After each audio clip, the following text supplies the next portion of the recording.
A super important step before putting this battery back in the vehicle is it needs to be balanced. If it's not balanced correctly, it'll throw you a check hybrid system light and you'll be pulling this thing right back out. So before we put this foam tape on here, did a quick balance of this, and I found just using some lead solder wire, it's lead so it's super conductive, and just looping across from all the red positives, looping across to all the black negatives, and then you can just tie them in together on both ends. It's kind of tedious. It's lead, so if you touch the wrong spot, it'll just arc and pretty much melt it.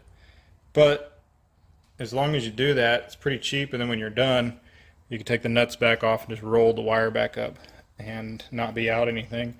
I've done it with steel wire, like chicken wire, but it makes kinks in the wire and it pretty much ruins the wire.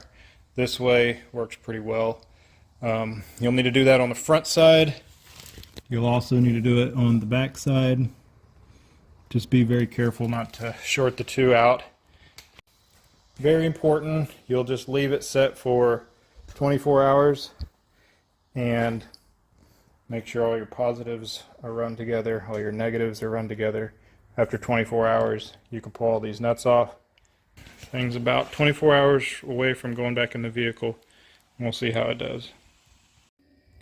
So got the battery put back in. Driven the car around for 3 or 4 days now, and the battery seems to be doing great. It's staying at a solid 80-90% pretty much the whole time I'm driving it. So I'd say we're back in the clear. Haven't had any issues, any hiccups. So I think we're good to go.